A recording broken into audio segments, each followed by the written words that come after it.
Hello, I pray your day is prosperous. Guess what? We are in the home stretch. Today, you will learn about credit monitoring and why you need it before, during, and after you pull your credit. We will also learn about identity theft protection and the difference between a hard pull versus a soft pull. You will need to pull your credit, but wait, before you do, we will tell you where to go because it is time to start repairing your credit. I'm excited for you. Come on, let's go. Okay, the first thing you need to do is pull your credit and get credit monitoring in place. Also, make sure that you keep the credit monitoring in place. Most people want their credit fixed, and during the repair process, you need to have credit monitoring service so you can gauge your progress while you are fixing your credit. The hit and miss method of checking it every now and again has caused us to be blindsided when we finally get our scores pulled. If you look at most businesses, people know where they stand in their market. They research information and data as it pertains to their business. As a real estate agent, I need to know what's going on in my business. So I prepare by studying. I watch for changes so I can be better prepared and knowledgeable for my clients when they're looking to me for answers. I have a responsibility to myself, and more importantly, I have a responsibility to those who are entrusted to me. You have a responsibility to yourself and your family, so it is important to have credit monitoring in place to be informed of the changes on your credit immediately. While working on your credit, the first line of defense is knowledge, and credit monitoring will notify you of any changes in your credit report. You will also want to see your progress, as mentioned earlier. You cannot go into this process with the same mentality you had coming into it. It takes work, and you have to be responsible for yourself first before anyone else will. Some credit reporting companies give you scores on 2 out of the 3 major credit reporting agencies. We talked about them earlier, Experian, TransUnion, and Equifax. Since you are taking the initiative to dispute items on your credit, you need all 3 major credit bureaus' information. So don't waste your time with the company who only provides you 2 credit reports.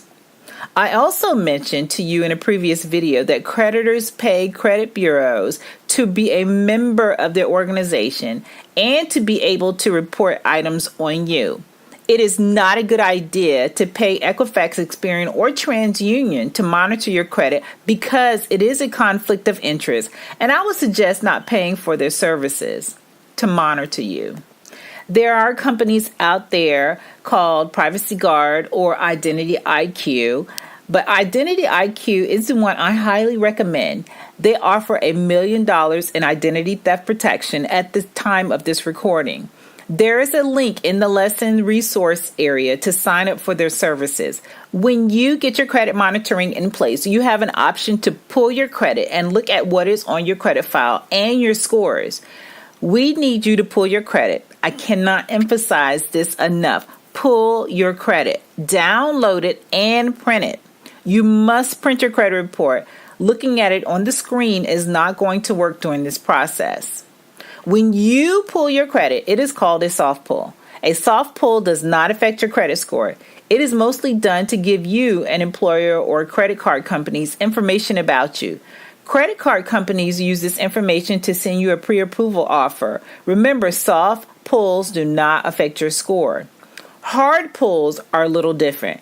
They are used when someone pulls your credit, with your permission, of course, such as when you're buying a car or a home or getting a credit card or applying for an apartment, etc., etc., etc. Although 1 or 2 of these will not affect your score, however, too many pulls over a period of time will affect your score. So you've pulled your credit. What do you do now? Well, the first thing you do is, I hope you have downloaded it and printed a copy of it. Get yourself a pen or a pencil, get a highlighter, because you're going to start going through your credit file and start making sure that these items are correct. Review it for accuracy and highlight incorrect information to make sure it does not contain any inaccuracies, unverifiable information, or repeated information. Also, make sure your name, address, social security numbers are correct. Sometimes they have on there your employment history, other personal information. You're just going to go through your credit file, scrutinize it, just to make sure that the information is correct. If it's not, those are the things that you are going to dispute. You will want to go over this information carefully. Most consumers' credit reports are inaccurate, and most consumers only check the obvious things like collections. But it is equally important to make sure your name is correct on your credit file. There have been instances where people with similar names have someone else's information on their credit report, or you have information on your credit report that does not belong to you at all. Make sure you go over your credit report in detail. Just to recap this section, you should have learned the importance of having credit monitoring in place. It is important to understand during this process what your scores look like today and the improvements as they are being made as you go through the cleaning up process of your credit. It is equally important to be notified of any changes in your score when they occur. There is a difference between a soft pull and a hard pull. The soft pull is mostly when people are just looking around and getting some information on you. Hard pull is pulled with your permission when you're going out to, say, buy a home or a car. Okay? So pull your credit, print it, and then start going through with a fine-tooth comb. It's your report. Start making notes of anything that is not right to get you prepared to write your first letter. We have concluded this chapter, and I hope you have learned a few things and are better armed to correcting your credit. It's been a journey, but hang in there. We're almost done. You got a little homework to do by getting that credit monitoring in place, downloading and printing that credit report. I recommend Identity IQ. Go to the lesson resource section so you can go ahead and click on that link so you can go ahead and get that credit report immediately from 3 different credit bureaus. I want you to print your credit. It's work, but do not get discouraged. You got this. We'll see you in the next section.